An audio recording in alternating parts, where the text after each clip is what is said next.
जी अस्सलाम वालेकुम क्लास।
वालेकुम सलाम, Maron sir, how are you?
वालेकुम सलाम। अच्छा सर, तो ये हेल्थ असेसमेंट की क्लास है ना? ठीक है।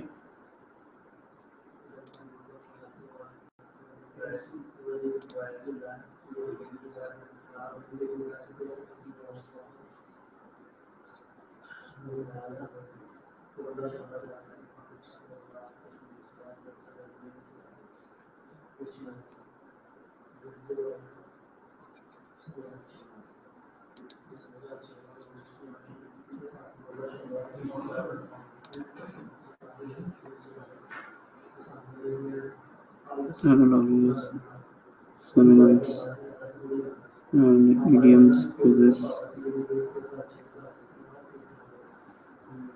इसमें 3-4 चीजें। सितारा रहमत वालेकुम सलाम, राबिया वालेकुम सलाम, उल्फत वालेकुम सलाम। अच्छा जी, चलते हैं जी अपने टॉपिक की तरफ। आवाज़ आज क्लियर है बिल्कुल?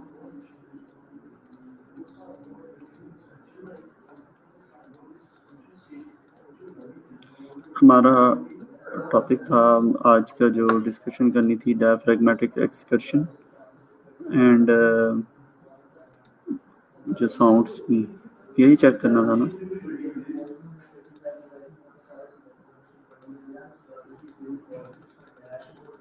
काफ़ी लेंथी प्रेजेंट है हमारा टॉपिक, है ना?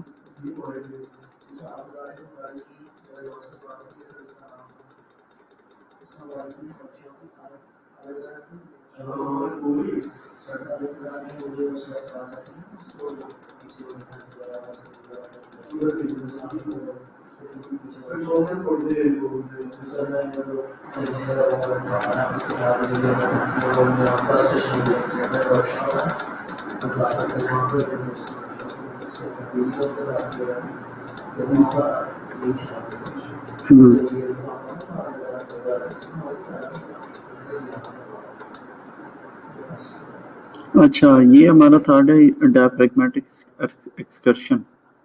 ये हमारा आज का था जो हमने थोड़ा सा डिस्कस करना था, क्योंकि कल थोड़ा सा प्रॉब्लमेटिक थी। अच्छा, परकशन में अगर यहाँ पे तरह अच्छा दिया हुआ, ठीक है। अच्छा, परकशन से ही स्टार्ट होते हैं, बिकॉज जो डायफ्रैग्मेटिक एक्सकर्शन है वो भी पार्ट है परकशन का। 4-5 अभी 1.5 घंटा हमारे पास, वही 1.5 घंटे से भी ज़्यादा का टाइम है, ऐसे ही है ना? 5:30 तक अब मेरी क्लासेस हैं, फिर वही रमज़ान का हमें क्या वो हुआ। अच्छा, फ्लेक्सीमीटर की अगर हम बात करें, अच्छा ये क्लास और अगली क्लास आप ना मेरे साथ ले सकते हैं। आईसीयू की जगह आप पीडियाट्रिक और इमरजेंसी वालों की कोई और क्लास है इसके बाद?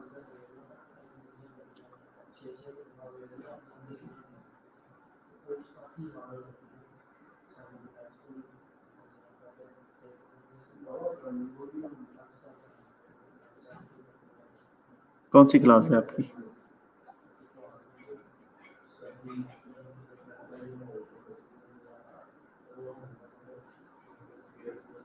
ओके ठीक है, फिर इसी को ही आप कंटिन्यू कर लेना ना मेरे साथ ही, हम ताकि एक को लगे हुए हैं।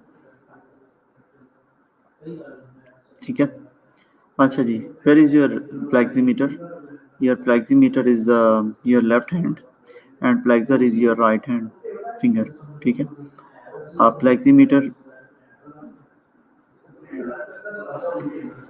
फ्लेक्सीमीटर distal interphalangeal joint of the left middle finger, left middle finger की जो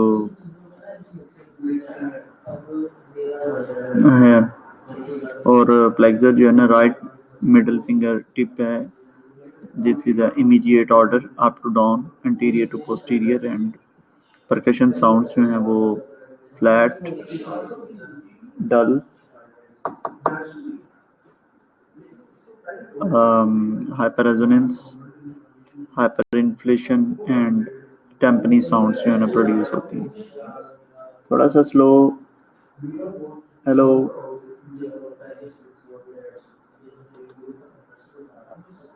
मेथड ऑफ परकशन, ये आपको सीक्वेंस नजर आ रहा है इन पिक्स में? पहले पहले तो आप जो है ना स्टार्ट करते हो हाँ, क्या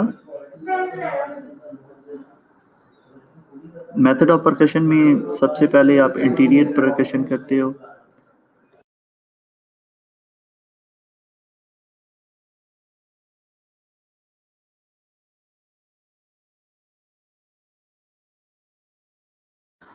इंटीरियर परकशन से आप स्टार्ट होते हो। इंटीरियर आप जो है वो स्टार्ट करो, आपके पास बड़ा अच्छा सीक्वेंस दिया हुआ है क्लेविकल से नीचे नीचे। ठीक है, आमने सामने पहले परकस करो, सामने करके फिर इसके डाउनवर्ड, फिर उसके सामने, फिर डाउनवर्ड। ये एक सीक्वेंस आपको परकशन का दिया हुआ है, नजर आ रहा है सबको, या पकोड़े बना रहे हैं सारे?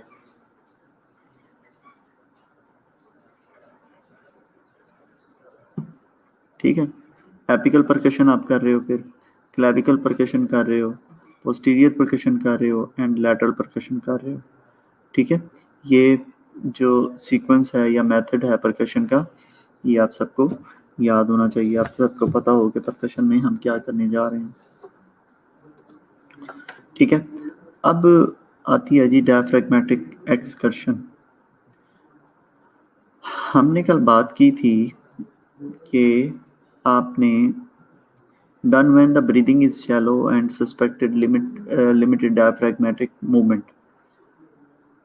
अब ये है कि नॉर्मल पेशेंट्स में डायफ्रैग्मेटिक एक्सकर्शन जो है ना वो 3 to 6 सेंटीमीटर होती है या बढ़ भी सकती है, लेकिन जब हम कहते हैं कि ब्रीदिंग जो है ना शैलो हो गई है और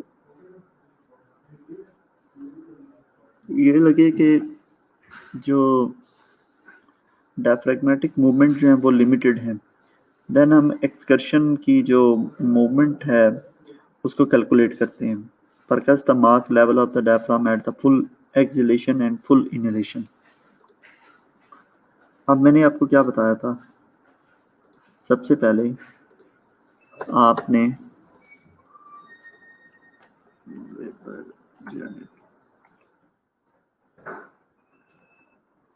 मैंने आपको सबसे पहले ये बताया था कि आपने अपने पेशेंट को कहना है कि फुल एक्सहेल करते, अपना ब्रीदिंग जो है ना वो फुल एक्सहेल करते, ऐसे ही बताया था।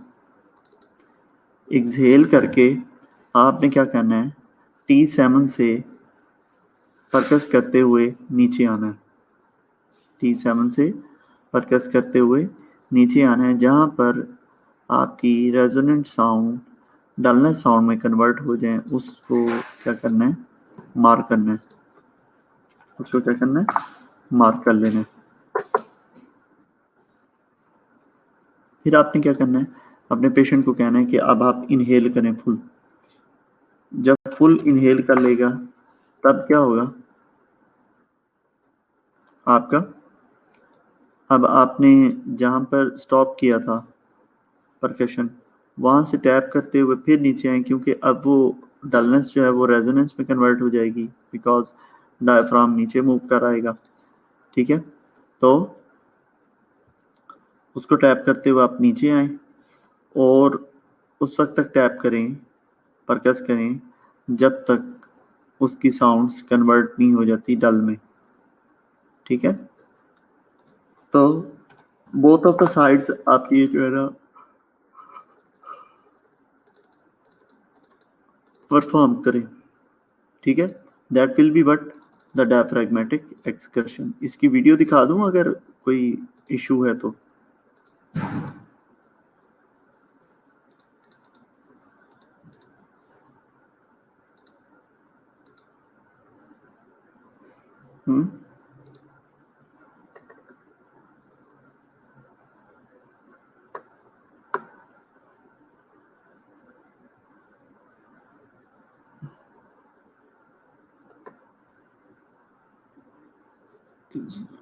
वेबिट जेनेट में ना 316 पेज पे बड़ी अच्छी इसकी दिखाई हुई है, 316 पेज पे बड़ी अच्छी एक्सप्लेनेशन भी दी हुई है। अच्छा वीडियो दिखा दूं।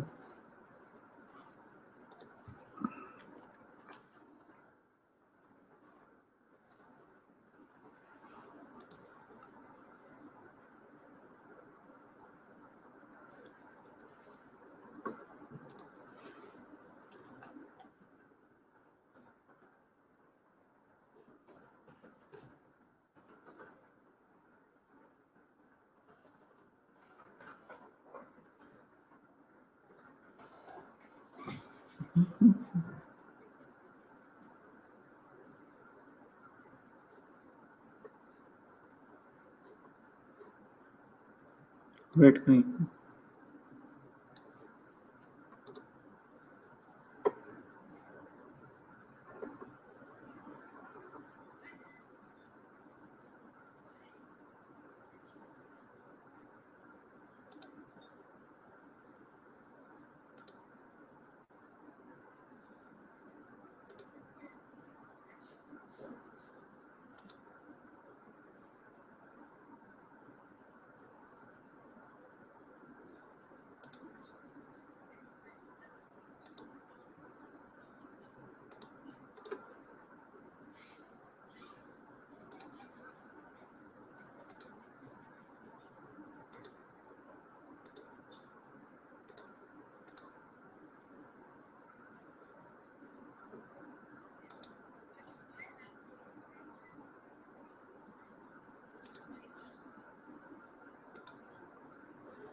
ये ले जी देखिए।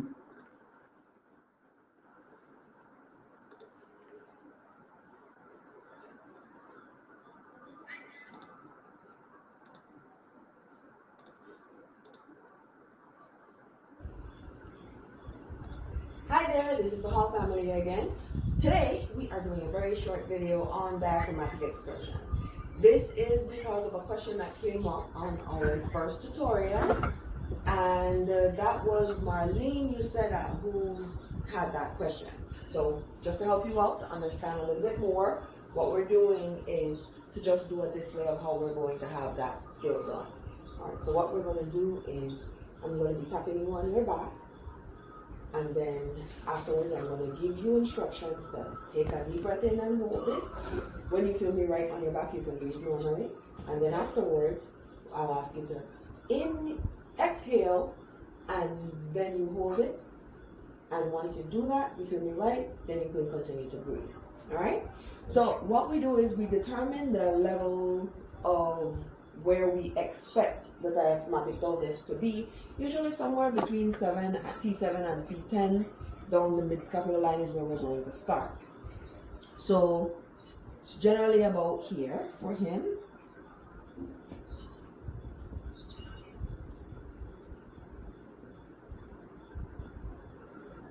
All right, so we have our first mark just about there.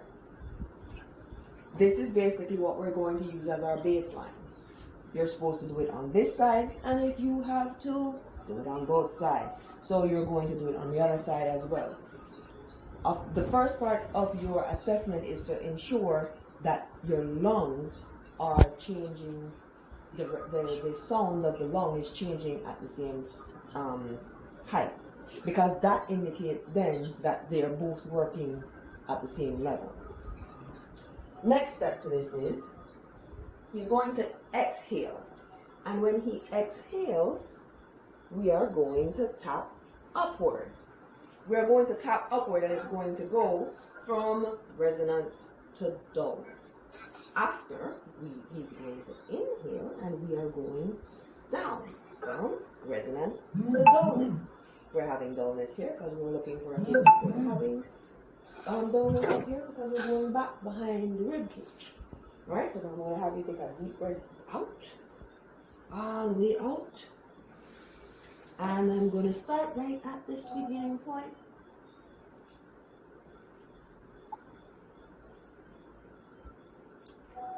Alright, so we've got our first line right there. Thank you very much. Good job. So, are you ready?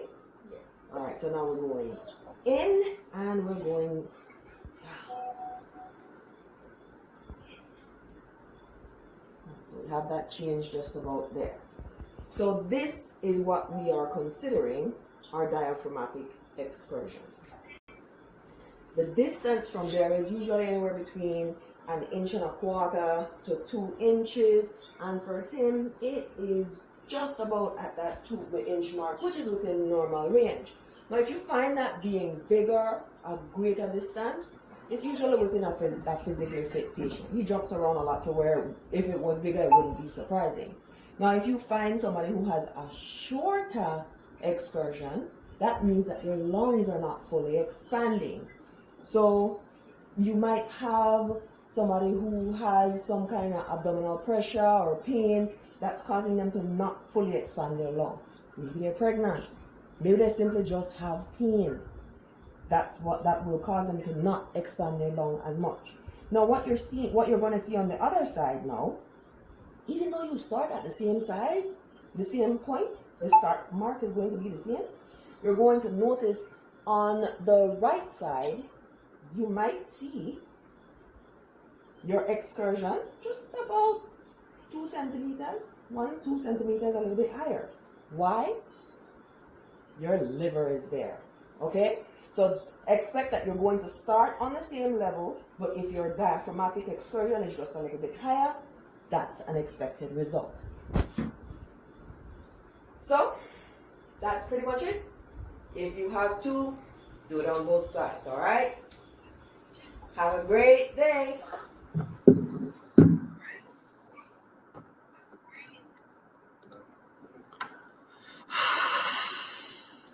Okay.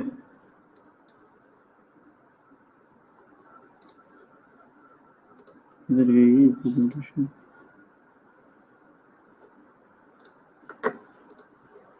हाँ जी, कुछ समझ आई है थोड़ी सी?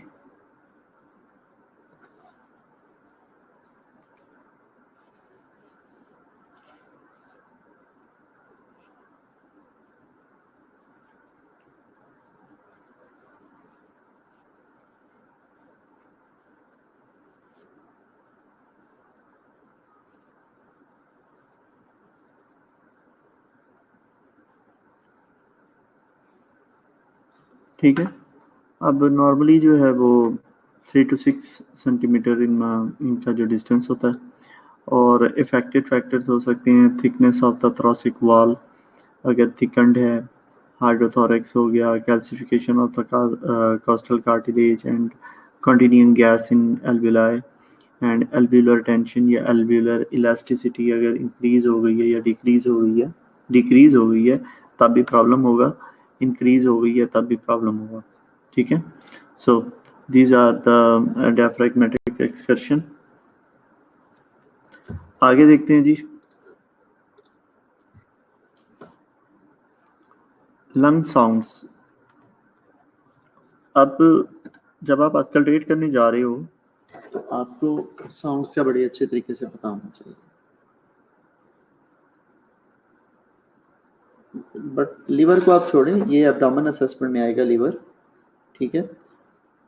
और जो है वो बात ये कह रही है एग्जैक्टली फराह, ऐसा ही है कि आप जब तक खुद नहीं करोगे तब तक वीडियोज़ होती हैं, वो भी बेसिकली अपने लिए ही कर रहे होते हैं, अपनी अंडरस्टैंडिंग को इम्प्रूव करने के लिए, आपके लिए नहीं।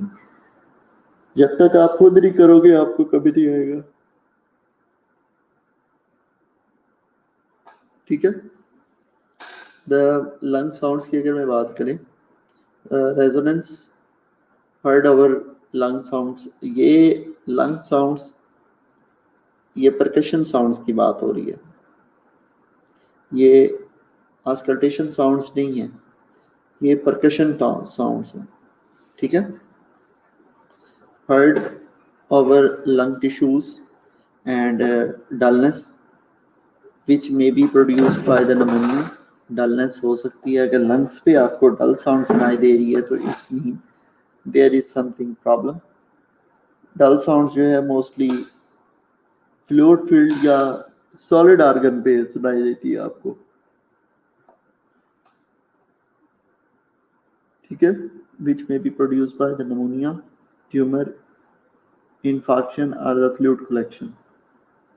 हाइपर रेजोनेंस तब होगी जब आपके लंग्स जो हैं वो क्लाइंट के ओवर जो है ना इन्फ्लेट हुए होंगे। हाइपर रेजोनेंस या टेम्पनी विच में result from the confluent air collection as seen in the pneumothorax or emphysema। pneumothorax और emphysema में क्या हो जाता है कि जो कैविटी होती है बाहर, उसमें जो एयर आ जाती है, ठीक है, तो वहाँ पे जो साउंड्स की नेचर है, साउंड का पैटर्न जो है वो चेंज हो जाता है। ठीक है। मतलब रेजोनेंट नहीं होता, हाइपर रेजोनेंट होता है। न्यूमोथोरैक्स डेवलप हो जाता है, उसमें बाज़ औक़ात ये होता है कि एयर आ जाती है, लंग्स का साइज इसमें छोटा हो जाता है। लंग्स का साइज क्या होता है, क्योंकि देखें विज़रल और पार्टल लेयर है, उसके दरमियान में जब ईयर आ जाएगी तो वो ईयर जो है ना लंग्स को क्या करेगी, अब लंग्स से बाहर ईयर है, ठीक है, पार्टल प्लूरा में। एक तो विज़रल प्लूरा है, एक पार्टल प्लूरा। विज़रल और पार्टल के दरमियान एक लेयर है, उसमें जब ईयर आ जाती है तो क्या होगा कि वो लंग्स पर प्रेशर डालेगी, लंग्स छोटा हो जाएगा और ईयर जो है वो प्लूरा में होगी, तो हाइपर रेजोनेंट या टेम्पनी साउंड्स वहाँ पर प्रोड्यूस होंगे। ये रिसेंटली हम एक पेशेंट में कर रहा था तो उस पर बड़ा ज़बरदस्त प्रेजेंटेशन थी। उसमें प्रॉब्लम ये, अब बीइंग अ क्रिटिकल नर्स, कितने लोग हैं अभी हमारे, मेरे को 12 क्यों हैं आज, उनको नहीं पता कि सबकी क्लास है। तो उसमें पेशेंट के जो है ना वॉल्यूम नहीं बन रहे थे, ठीक है, वॉल्यूम जितना रिक्वायर्ड था वॉल्यूम थोड़े बन रहे थे। तो इसका क्या मतलब था, समथिंग इज प्रॉब्लम। ठीक है। लंग्स जो है वो सही तरह से, अब सारे एक लंग्स की तो एयर ही बाहर आ रही थी, वहां से हमने गैस किया, फिर हमने क्या किया, ऑस्कल्टेट किया, परकस किया, तो तब पता चला कि हाँ यहाँ पे हाइपर रेजोनेंस है, मोस्ट प्रोबेबली द न्यूमोथोरैक्स। ठीक है। Lung sounds, resonance, hyper resonance, tympani, dullness and flat sound. Auscultation, हाँ जी, परकशन कितने लोगों को समझ आई है?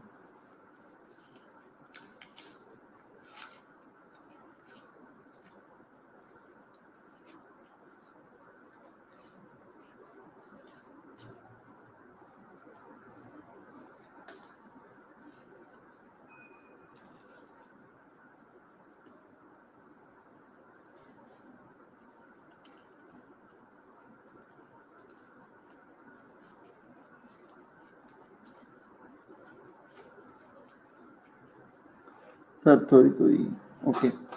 Auscultation. What is auscultation?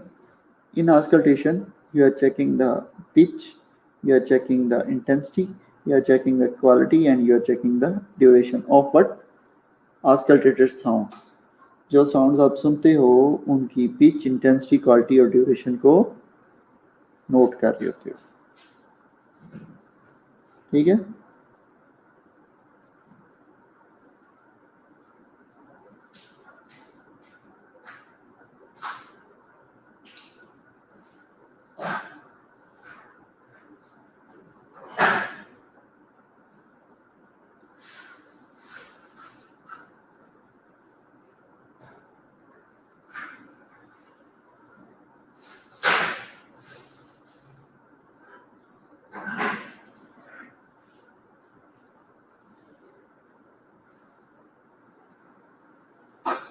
ठीक है, नेक्स्ट मूव करें जी। Auscultation, need to know how is the respiratory system working. हम ये देखते हैं respiratory system is working quite. What lung areas are not working, कि कौन से लंग एरियाज ऐसे हैं जहाँ पे प्रॉपर गैसेस जो है वो साउंड्स नहीं हैं ऑस्कल्टेशन की। ठीक है, any secretions, fluid or obstruction blocking air passages. Hold the stethoscope firmly but not tightly over the intercostal spaces. Use the diaphragm or bell and ask patient to breathe normal, deeply with the mouth open.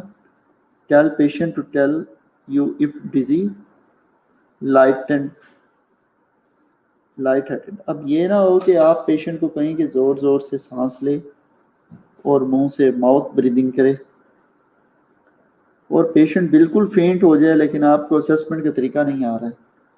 जोर जोर से सांस लेना भी आप देखें ना, 5 minute किसी को आप कहें कि फुल आप एफर्ट से ब्रीदिंग करें तो ये भी प्रॉब्लमेटिक हो सकता है कि उसमें जो रेस्पिरेटरी एफर्ट है कम ना हो जाए। आपका पेशेंट ऑलरेडी ही सिक है लेकिन आपने बाकी उसको सिक कर दिया है जो एफर्ट ब्रीदिंग करवा के। ऐसा नहीं होना चाहिए। ठीक है, आप पेशेंट से पूछते रहें कि आपको चक्कर तो नहीं आ रहे, सर में दर्द तो नहीं हो रही है। And listen for the entire cycle, inhalation and exhalation. अगर स्पेसिफिकली कोई फाइंडिंग्स हैं तो आप नोट डाउन करें। On inspiration there are wheezes, on expiration there are crackles. जो भी हैं आपने ऑन इंस्पायरेशन एक्सपायरेशन दोनों सुननी है। And tune out the heart sounds, okay, do not merge the heart sounds with the respiratory system. And systematically आपकी approach होनी चाहिए कि पहले आपको कौन सा एरिया ऑस्कल्टेट करना है, देन कौन सा प्रोसीड करना है। होपफुली हमारा ये आज का टॉपिक जो है ना वो कंप्लीट हो जाएगा। ठीक है, अब आईसीयू वालों को कल इंशाल्लाह असाइनमेंट्स देंगे हम, कुछ डिसीजेस की पैथोफिजियोलॉजी नोट डाउन करने के लिए। ठीक है, वो मुझे करके देंगे। पैथोफिजियोलॉजी अंडरस्टैंडिंग, कल उनकी पैथोफिजियोलॉजी की अंडरस्टैंडिंग होगी और मंडे से हम उनकी काम करेंगे किस पे, जो हमारी मैनेजमेंट है आईसीयू की। ठीक है, तो तैयार हो जाओ आप ना। आईसीयू ऑर्डर ऑफ ऑस्कल्टेशन, कितनी जबरदस्त तस्वीर है। आपने हमेशा इस तरह से ऑस्कल्टेट करना है, हमेशा।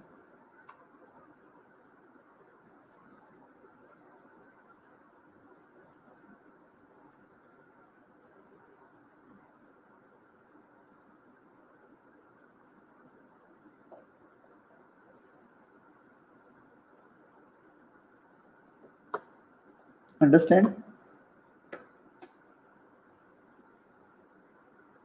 ऑर्डर समझ आ रहा है आपको? ठीक है, ये जो ऑस्कल्टेशन के 1 1, फिर नीचे 2 2, फिर नीचे 3 3, इस तरह से पहले इधर आने 1 1 के नीचे ही शुरू हो जाना, 2 2 के सामने 2 को करके फिर नीचे 3 3 के सामने 3, इस तरह से।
ओके, ये बैक से है, बैक थोरैक्स को किस तरह आपने ऑस्कल्टेट करना है, ठीक हो गया। Sounds of the auscultation, this is very important.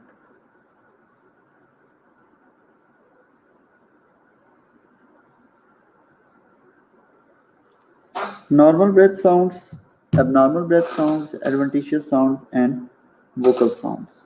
Auscultation में आप क्या कुछ कर रहे हो, normal breath sounds and abnormal breath sounds, adventitious sounds and vocal resonance।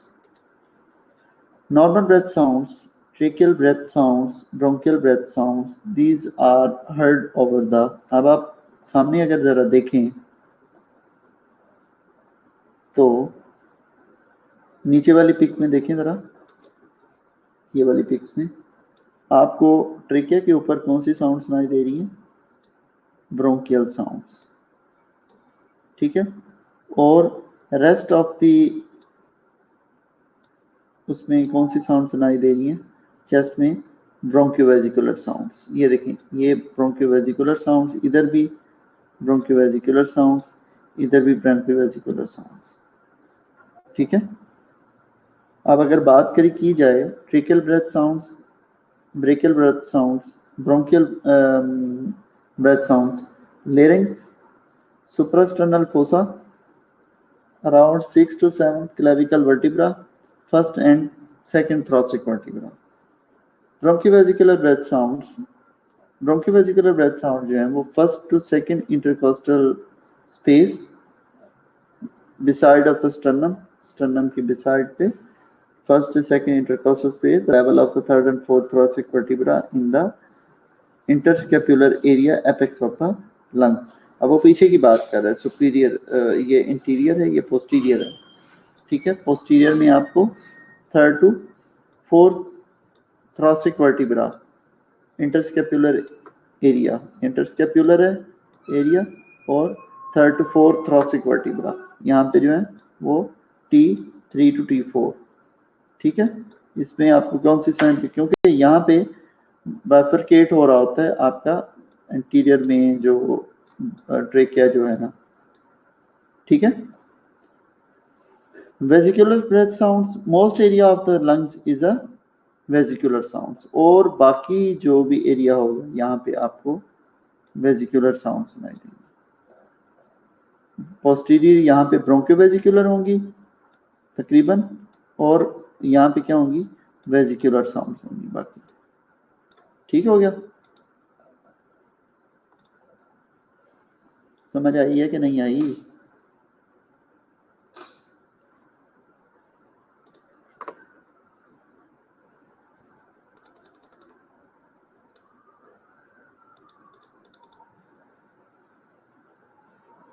ये 317 पेज पर ना, 317 page number,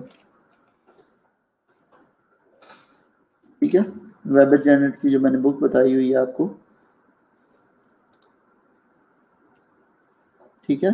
Janet R Weber, Janet R weber,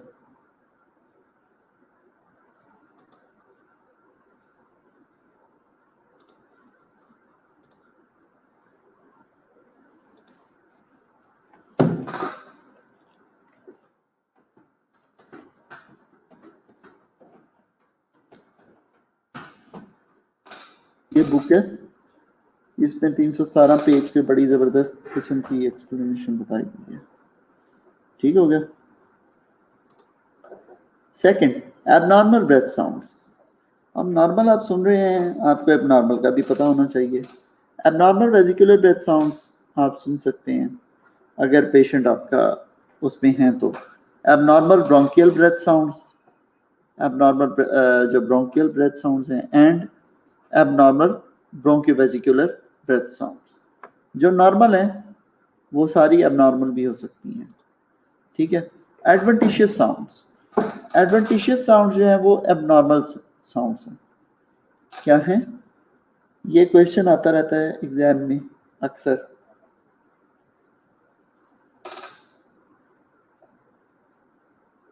These are abnormal sounds।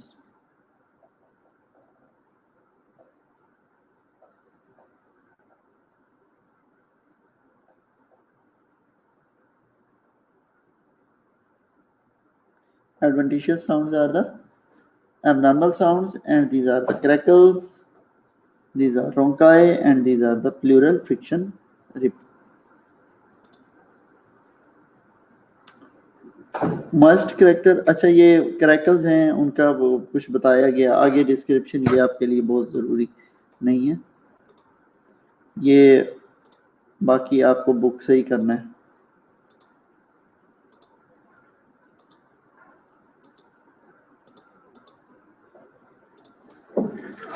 ये उसकी करेक्टरिस्टिक्स बताइए। अच्छा जी, अब हमारा एक जो चीज़ रहती थी वो है जी, हमने वोकल रेजोनेंस की बात की थी। आप अगर पल्पेशन की बात करें, पल्पेशन में हमने एक चीज़ की थी वोकल फॉर्माइटस, जिसमें हम बोलते थे और हम पल्पेट करते थे तो वाइब्रेशंस, जो साउंड वाइब्रेशंस प्रोड्यूस होती थी तो हम उसको पल्पेट करते थे कि ऑब्वियसली क्या होता था कि सॉलिड ऑर्गन में वाइब्रेशन ज़्यादा होती हैं, जो हॉलो ऑर्गन होती हैं उधर वाइब्रेशन कम होती हैं। अब ब्रोंकोफनी, ब्रोंकोफनी, इगोफनी, इगोफनी, अब हमने 2-3 वर्ड्स हमने कल पढ़े थे। ब्रोंकोफनी क्या है जी? ठीक है, क्या था जी? कल क्या पढ़ा था ब्रोंकोफनी? किसी को अगर पता हो तो।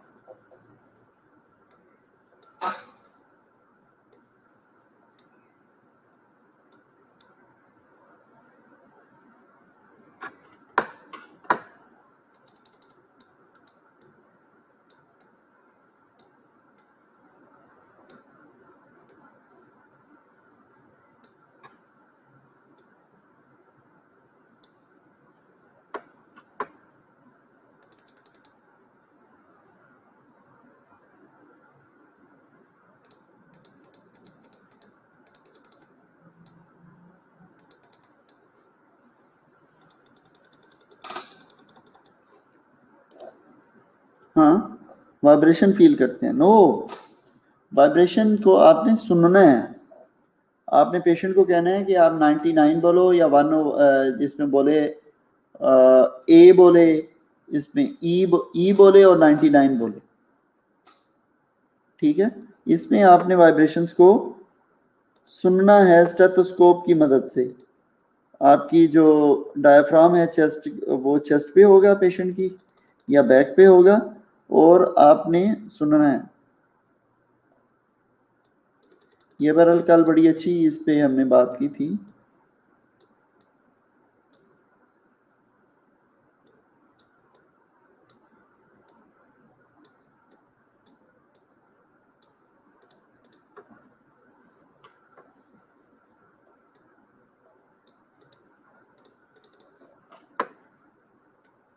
बुक में 312 से लेकर 317 तक बड़ा अच्छा ये टॉपिक दिया गया है।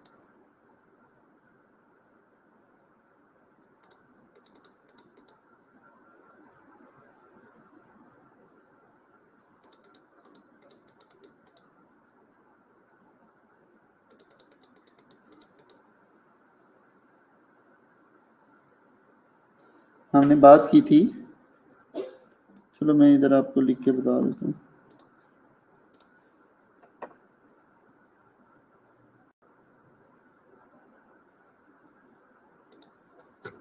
ये लो,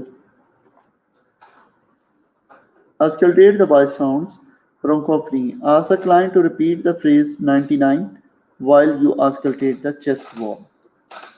ठीक है, आप auscultate कर रहे हो। अब मैं आपको नॉर्मल फाइंडिंग इसकी बताऊं तो नॉर्मल फाइंडिंग ये हैं।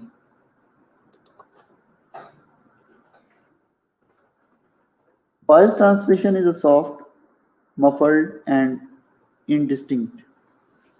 The sounds of the voice may be heard but the actual phrase cannot be distinguished. ये क्या है? ये इसकी नॉर्मल फाइंडिंग्स हैं। अब नॉर्मल फाइंडिंग्स क्या होंगी वो मैं आपको बताता हूँ।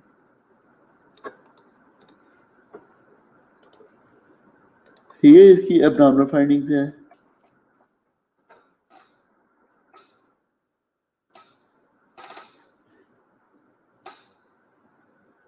The words are easily understood and louder areas over the areas of increased density. This may indicate the consolidation from the pneumonia, atelectasis or tumor. आपने जो वर्ड कहा है पेशेंट को 99, अगर तो आपको मफल्ड सुनाई दे जिसको आप डिस्टिंग्विशेबल ना कर सकें तो वो तो नॉर्मल फाइंडिंग है। अगर डिस्टिंग्विशेबल हो, इसका मतलब ऊंचा भी सुनाई दे रहा है और साफ पता चल रहा है, ई कह रहा है या 99 कह रहा है, तो this is a problem, this is a bronchophony. समझ आ रही है? अब बोलते हैं जी इगोफनी पे। What is egophony? This is egophony asks a client to repeat the letter E while you listen over the chest wall. Normal findings क्या होगी? The voice transmission should be soft and muffled, but the letter E should be distinguishable. अब ये distinguishable होगा, इसमें क्या है, काम उल्टा है। Voice transmission will be soft and muffled, but the letter E should be distinguishable. ये E लेटर डिस्टिंग्विशेबल होगा नॉर्मल फाइंडिंग में, लेकिन एबनॉर्मल में क्या है? अगर मिसाल के तौर पे कंसोलिडेशन है लाइक नमोनिया, एटिलेक्टेसिस और एनी जनरल कंडीशन, तो उसमें क्या होता है? Over the areas of consolidation compression the sound is louder and look like a. क्या पेशेंट ई रहा है, सुनाई आपको ए दे रहा है, लंग्स में कंसोलिडेशन कंप्रेशन है, it's mean something is wrong. ठीक हो गया?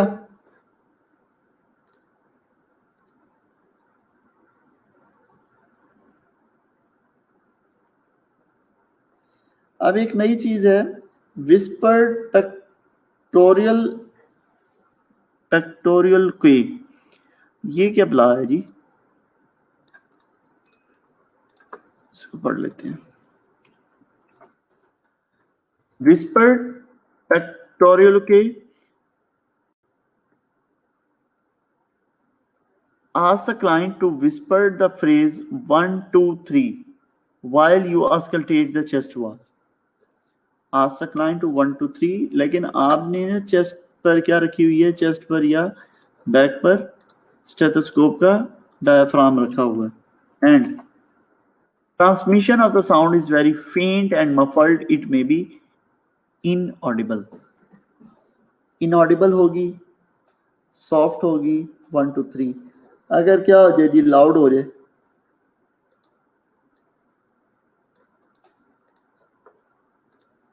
अब अगर lung mass due to tumor or any consolidation, the sound is transmitted clearly and distinctly. In such areas, it sounds as if the client is whispered directly into the stethoscope. अगर तो direct लगे 1 2 3 बोल रहा है, it's mean there is a problem. अगर वो sounds muffled हो, mean के मतलब ये क्या है कि लंग्स का जो अंदर का स्पेस है वो बिल्कुल साफ है, वहां सिर्फ ईयर है।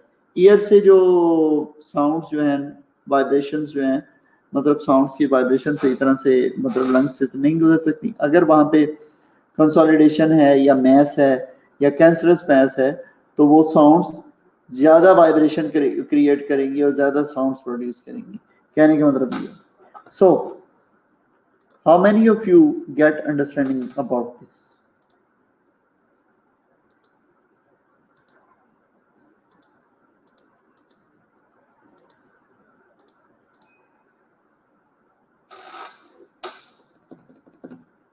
नमाज का टाइम कितने बजे होता है? असर की? सर में भी दर्द हो रहा है।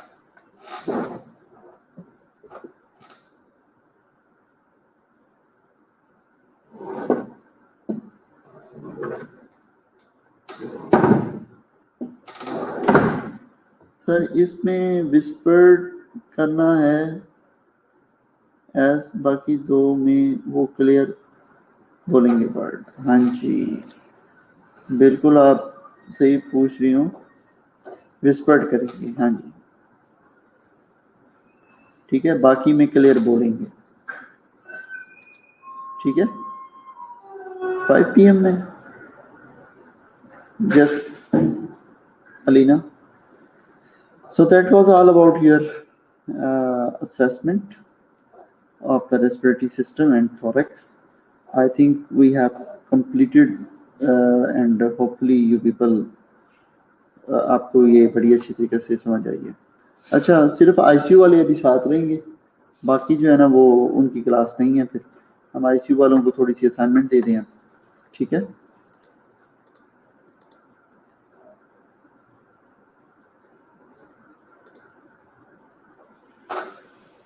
आईसीयू की क्लास कंटिन्यू रहे, मैं इनको थोड़ी असाइनमेंट्स देनी है क्योंकि कल इनकी मैंने आईसीयू की क्लास कंटिन्यू करवानी है।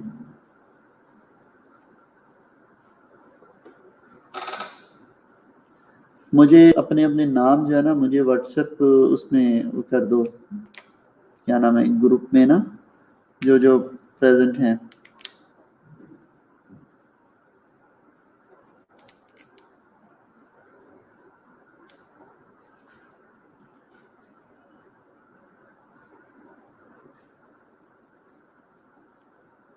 एसीएन का बनाया है ग्रुप भैया आपने?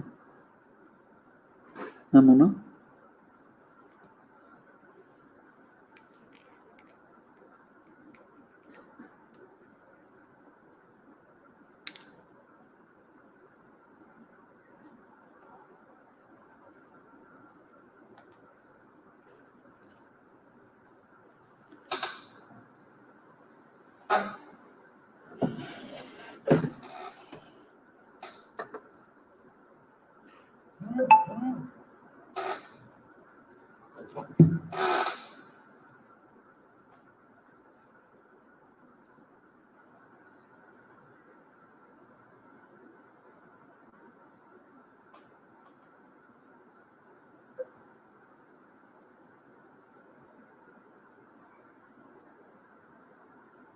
नमूना एक एसीएन की ग्रुप तो बनाइएगा, उसमें इन सारी क्लास को डालें।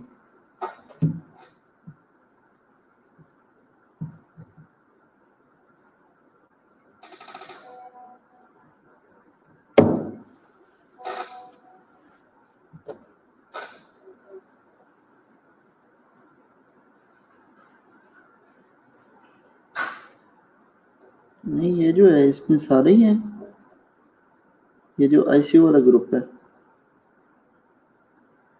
नमूना,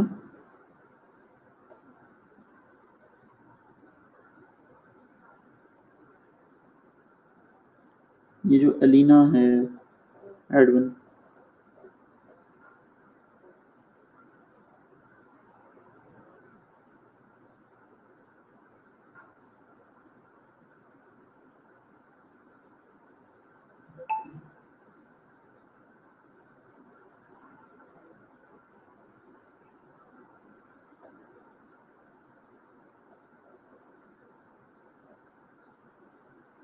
चलो ठीक है, उसी ग्रुप में ही भेज दें मैं। ठीक है, नो इशू, फिर उसी ग्रुप को ही हम यूज कर लेंगे। ठीक है,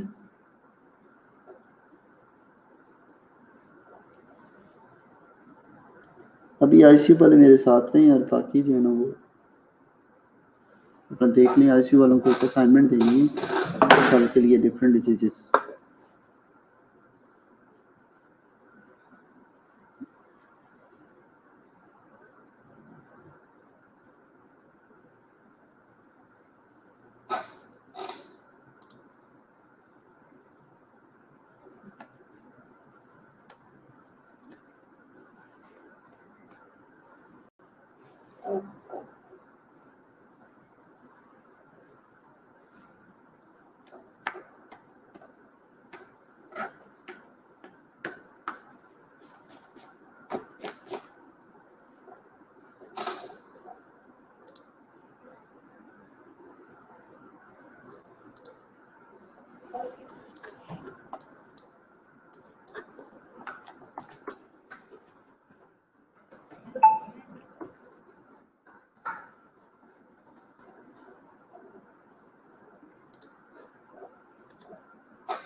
class.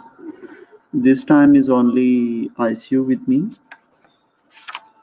अच्छा, आपको थोड़ी सी मैंने असाइनमेंट ये देनी थी कि कल की डेट में आपने मुझे कुछ डिजीज़ की पैथोफिजियोलॉजी पढ़ के आनी है, ठीक है?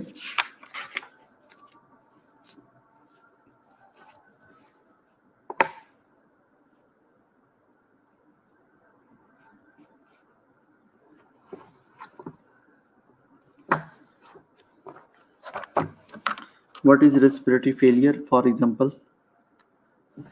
ARDS.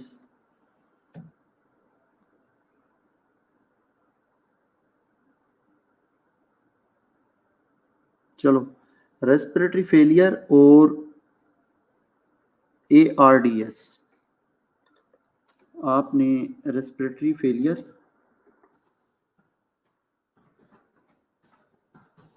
And acute respiratory distress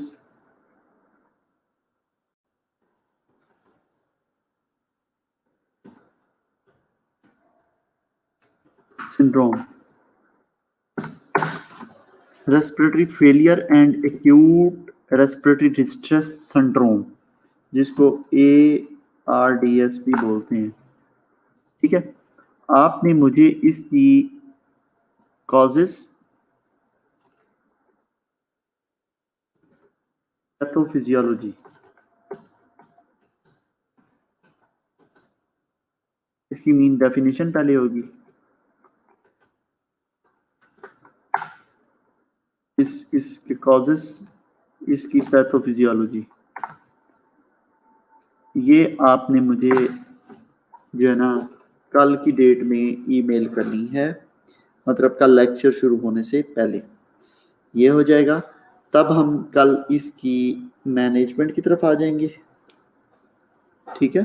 और मैंने जो आपको आईसीयू पर्सपेक्टिव से ये जो करवाना है, ठीक है, कि इसकी मैनेजमेंट क्या क्या हो सकती है, इसको क्या क्या कर सकते हैं, इसकी नर्सिंग मैनेजमेंट क्या हो सकती है, इस पे कौन कौन सी डायग्नोसिस बन सकती हैं, इसकी मेडिकल मैनेजमेंट मैं आपको इसमें डिस्कस करूंगा, and this will be very healthy discussion, ठीक है? Respiratory failure, what is a respiratory failure क्या है? सबसे पहले type 1 respiratory failure, type 2 respiratory failure and ARDS, acute respiratory distress syndrome. ये हम इंशाल्लाह नेक्स्ट वीक में हमारा जो हम रेस्पिरेटरी असेसमेंट नहीं करेंगे, हम तकरीबन इसी को ही करेंगे, ठीक है? हम उठाएंगे अपनी मैकेनिकल वेंटिलेटर भी है, रेस्पिरेटरी सिस्टम से रिलेटेड मैकेनिकल वेंटिलेशन भी करनी है, लेकिन आप मुझे पहले जो आपको मैं असाइनमेंट दे रहा हूँ, आपने पहले वो करनी है, मुझे वो फिल करके देनी है आपने। इससे रिलेटेड अगर आपको नोट्स चाहिए तो मैं नोट्स शेयर कर देता हूँ, बड़े अच्छे हैं वो, अगर आप निकलवा के रख लें अपने पास कॉपीज़ कि पैथोफिजियोलॉजी, क्रिटिकल केयर, अगर आपको उस बुक से मिल जाए, एसेंशियल ऑफ क्रिटिकल केयर की बुक से, दैट्स वेल एंड गुड। एक दो और भी मेरे पास बुक्स हैं, अगर आप वहाँ से वो करना चाहें तो वो आपकी मर्जी, लेकिन मैं रिकमेंड करूँगा कि आपके पास वो जो बुक है वो ज़बरदस्त है।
ये आपको पढ़ना नहीं आता? असाइनमेंट मैंने क्या दी हुई है, respiratory failure and acute respiratory distress syndrome.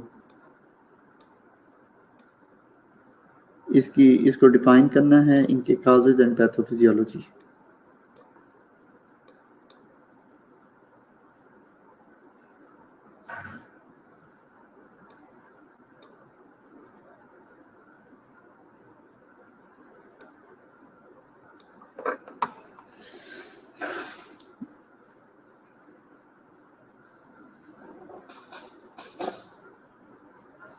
Allah.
Returning time हम कर लेते हैं 4:10।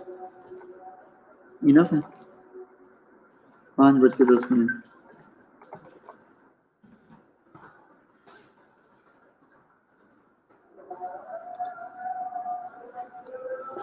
जी फरजाना बशीर, क्या कह रही हैं आप सर जी?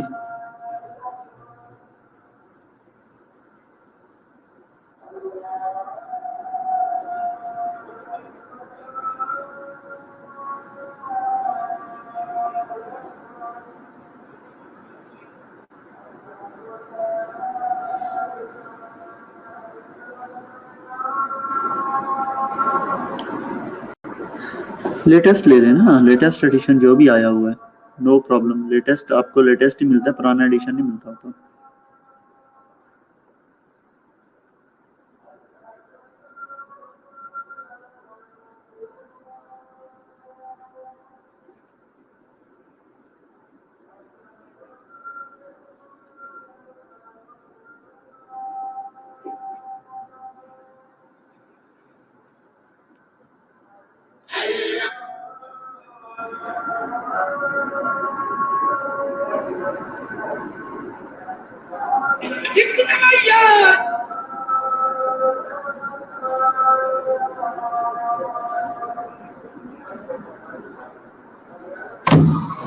अल्लाह हाफिज़। चलिए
जी क्लास वेलकम बैक।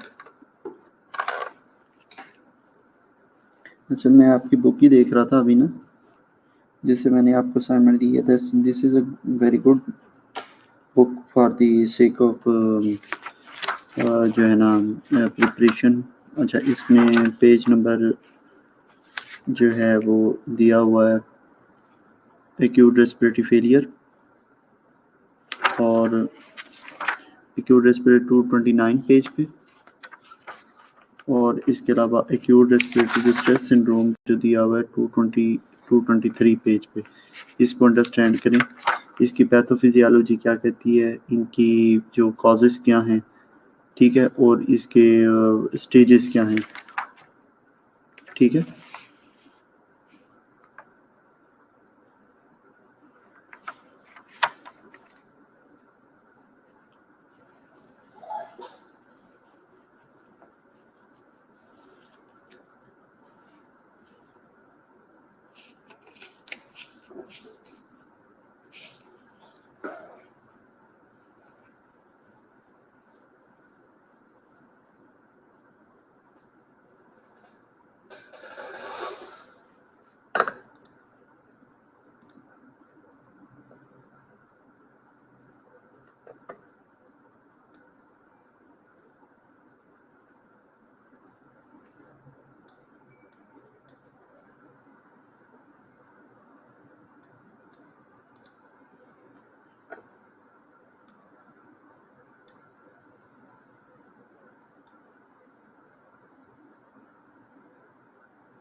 हो गया टाइम थोड़ी क्लास मुक गई मेरी। अरे यार बच्चे नमाज पढ़ेंगे।